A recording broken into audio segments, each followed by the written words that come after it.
Delhi world public school के अंदर किस तरह से छोटे छोटे कार्यों के जरिए रोजगार प्राप्त किया जा सकता है, वो सब कुछ देखने को मिला। मौका था वार्षिक प्रदर्शनी का, जहां पर 600 से ज्यादा प्रतिभागियों ने हिस्सा लिया। कुम्हार जो बर्तन बनाता है, उसको बनाने की कला, पेपर मैच आर्ट यहाँ पर देखने को मिली। इसके साथ ही सोलर एनर्जी सिस्टम के बारे में भी जानकारी मिली कि आने वाला भविष्य इसी एनर्जी पर टिका है और जिसकी वजह से बिजली की खपत भी कम हो सकती है।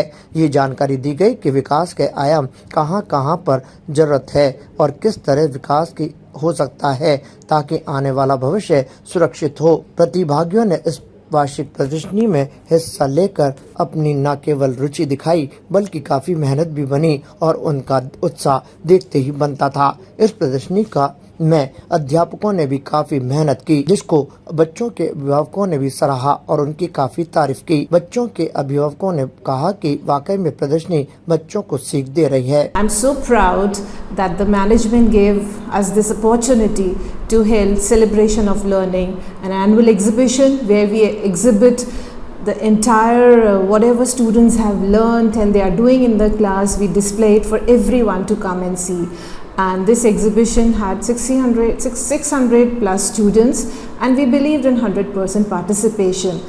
And to tell you, the theme were amazing. It's connecting past with the present, that is civilizations. It was echoes of civilization from living legacies. Echoes of civilizations were taken by grades 4 and 5, and living legacies, that is life below water and life on land, was covered by grade 3, where they discuss various habitats of animal, the endangered species, and the plea of the animals to protect them and to live in harmony.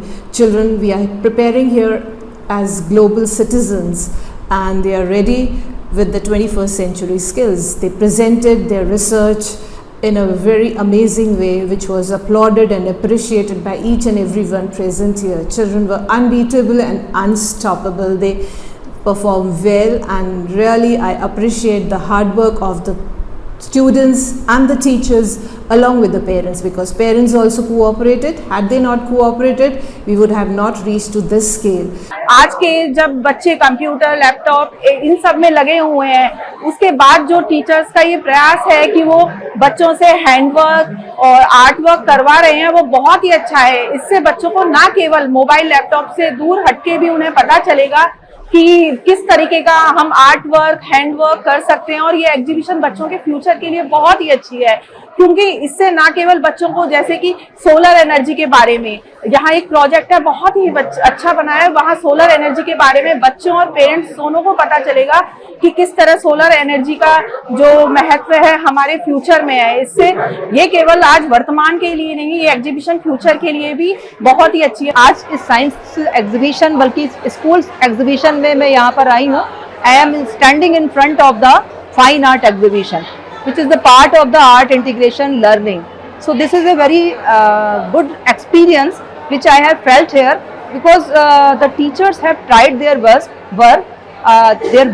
They have tried their best. उन्होंने हर field में जो आपकी new education policy आई है 2020 और जो हमारा national curriculum framework कहता है अबाउट स्कूल एजुकेशन, वो सारी चीज़ें इसमें इंक्लूड करी गई हैं। और मैंने जो देखा यहाँ पे, क्योंकि जब learning should be beyond books, definitely the learning is beyond the books. All the fields which are mentioned in the national curriculum framework that have been integrated by the teachers, I congratulate all the teachers that they have done hard work, and I also congratulate vice principal, principal, director and everybody who is associated with exhibition. इस प्रदर्शनी के अंदर कई तरह की चीजों का समावेश देखने को मिला। वेस्ट मटेरियल से बनाई गई चीजें यहाँ सम्मिलित थी और आर्ट और कला का संगम भी यहाँ पर देखने को मिला, जिसकी सभी ने तारीफ की। उत्साह के साथ विद्यार्थियों ने इस प्रदर्शनी में हिस्सा लिया। ताजा खबरों के लिए देखते रहें सरेराह न्यूज। अपना फोन उठाएं और सब्सक्राइब करना ना भूलें।